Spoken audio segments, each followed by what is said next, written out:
Hi.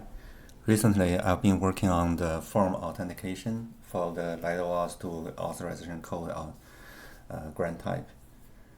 While I'm working on the form authentication, I want to set up all the environment and the production-like environment on my local so that I can test all components integrate together.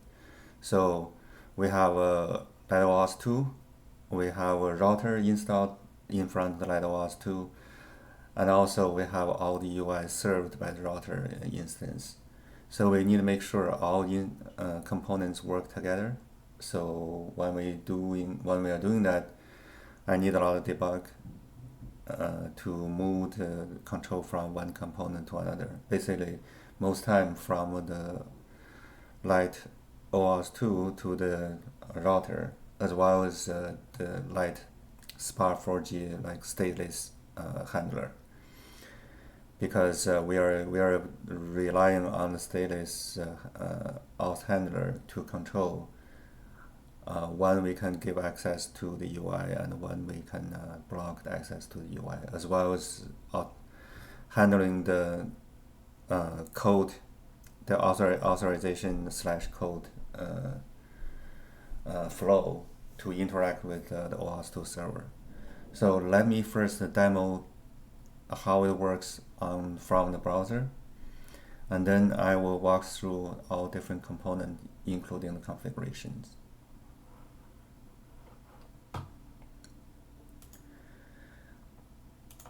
So this is the UI for the portal. It's the latest developed UI, and I just add this login button, icon button. As you can see, it's coming from localhost 3000. Basically, we start the portal view from the live portal. So here is it's from live portal view, and we just run npm start. This is the working in progress code. When you click from here, when you click the login button, it basically redirects you to the sign in lightapi.net, which will be the production domain name, sign in lightapi.net. And you can see it passes in the client ID, user type, as well as redirect URL. And also a state. The state is just like a random number I put there. It's hard coded at the moment, like in the source code, but it will be in the future. It will be generated the next state. And let's just go through the happy path. I'll just log in using admin, and the password is 123456. As you know, this admin user is already part of the OAuth 2 script, so that this user you can log in. You click sign in. It automatically redirects you back lightapi.net, which is the final website served by the light router. As you can see, this one doesn't have a login button. So this is the entire flow, like how you do the OAuth code authorization code grant type using the form authorization. In the OAuth, there are 3 different authorization mechanisms available. One is the basic authentication. If you go there, if you're using basic authentication, it basically gives you a pop-up window. As part of the browser, you enter your username and password. The second is form authentication. Basically, if you are starting the OAuth authorization code flow from your application basically redirect you to a login site. That site is sign up like lightapi.net. It will be redirect from lightapi.net to a sign in .NET, which collect your username password as credential. After that, is sent to the OAuth server to do the authorization code, calling the code service to get you the authorization code, and then the authorization code will be passed to the router. The router contains like SPA4G stateless auth handler. That handler gets the authorization code, and using that code as well as client ID, client secret, send to the token service like OAuth, and then get the JW token back, and put this JW token into the browser cookie. That cookie is HTTP only and secure cookie, so that the browser cannot access it. Only but that cookie will be always sent to the backend, like along with every request. So this is the entire flow, like I described. Well, working on this, there are a lot of different components interact with each other, and I need a lot of debugging sessions trying to figure out like how to work out the configurations. So let me show you like how I debug this.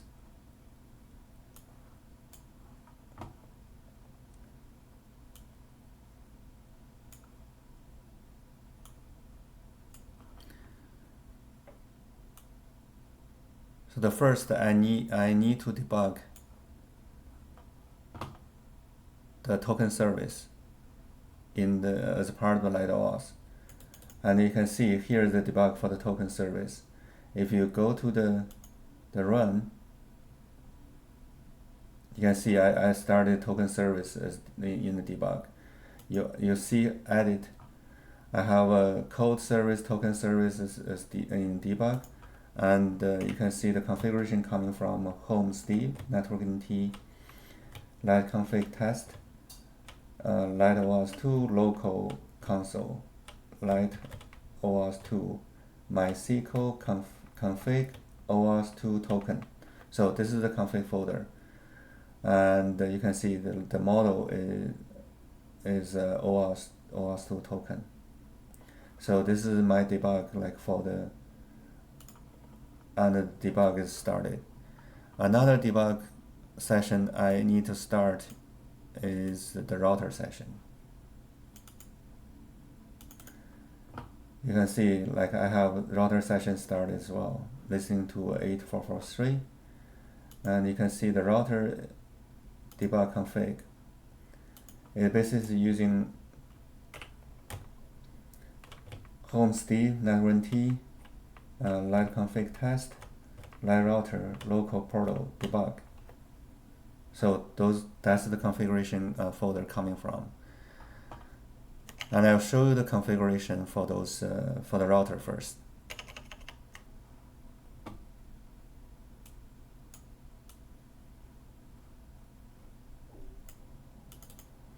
So that we can walk through the config. So in this, all the configuration is in the light config test repository. And if you look at the router, we have this folder called the local router, which meaning I set up everything on my local computer. There's a config folder, there's a debug folder. Debug folder contains some special configuration, especially for this virtual host. So the virtual host, we are using the absolute base directory. Because we are running the application as a standalone, we need to use the absolute directory to load each individual website.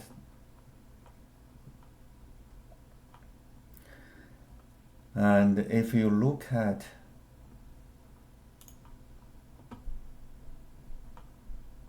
the handler, you can see that in the handler we have default, including the stateless, and we have code without stateless. So basically, like if you are calling the code handler chain, the stateless auth handler won't be included. This is for if you are using authorization, you're using default. And you can see where we use the code. Yes, here. we are using code for the OAuth 2 code. So when we are calling the OAuth 2 code service, we bypass the stateless auth handler, so that we can get authorization code.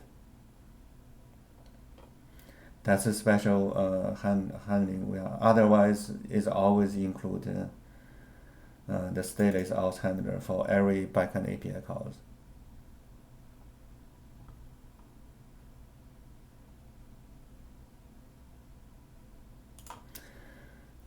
This is state handler. After that is redirect to the URL is slash, basically meaning the light API.net. And let's take a look at the OAuth. Okay. Let's take a look at the Docker Compose first for the local.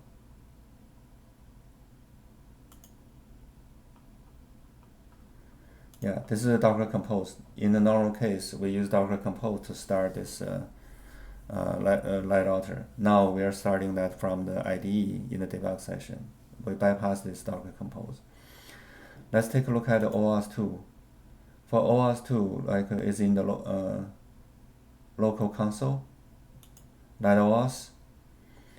And if you look at the Docker Compose we have, now I have this OAuth 2 token commented out, this section. So we are not starting the token service, so we start token service in the IDE in the debug session. All any other services, including the database MySQL, will be started from this Docker Compose. And let's take a look at the configuration for the token service. Is here. Local console, light OAuth 2, MySQL config, and token service. So all the configuration actually is here.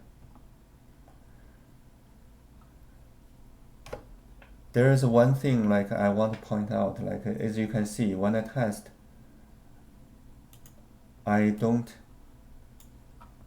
use 8443 as my port number, but I'm using the normal HTTP.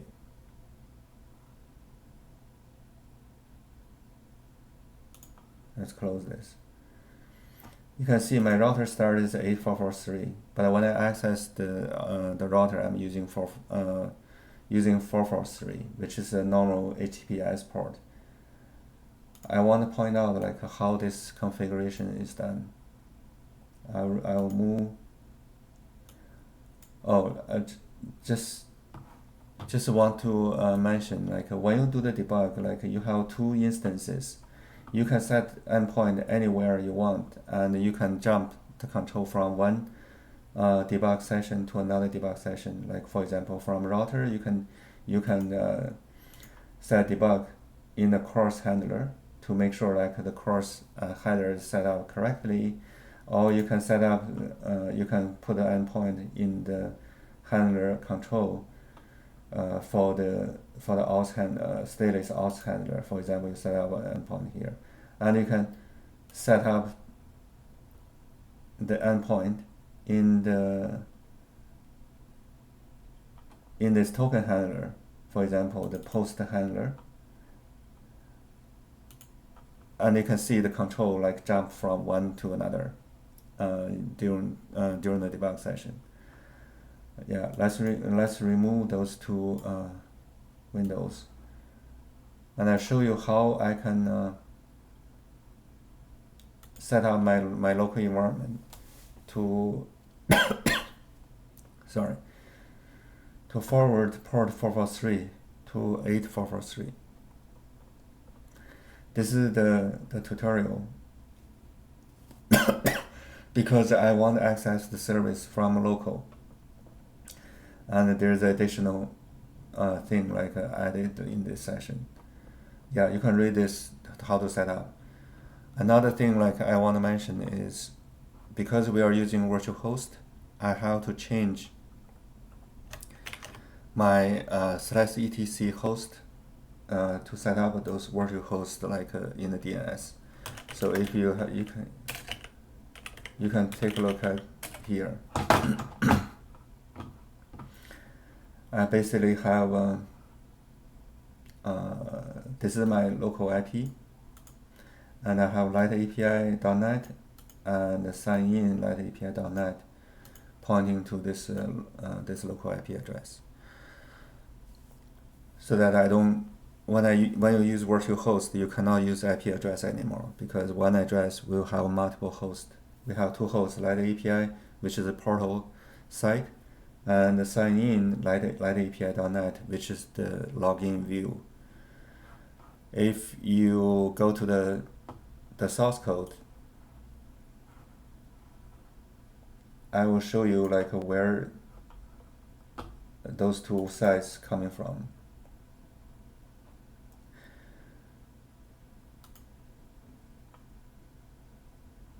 So basically, they all served from portal. And if you look at portal, we have a sign in, which is built for the login authentication form, and we have lightAPI, which is a portal. And the source code for both can be found if you log the login view is here. And you can see login view is very easy. You basically submit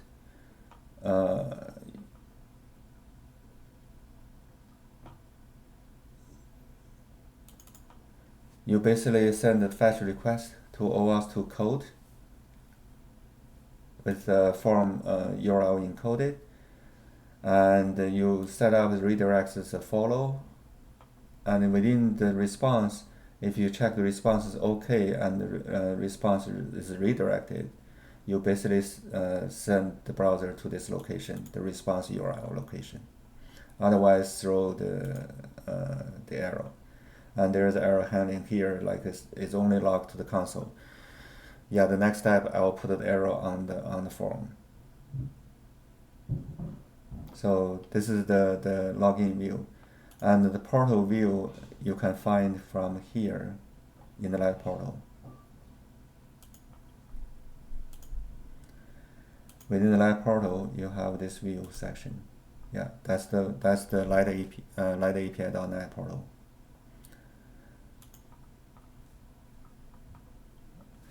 That's pretty much it. I will write a tutorial to clearly write down the configuration for all different components.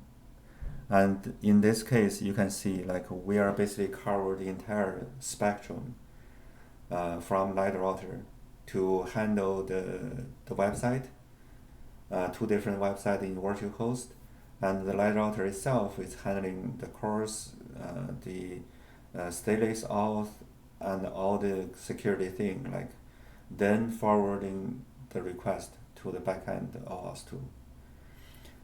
In the future, when we have this OAuth 2 set up correctly, like we deploy this on the cloud as a service, we will gradually add more like portal services in the backend to interact with UI.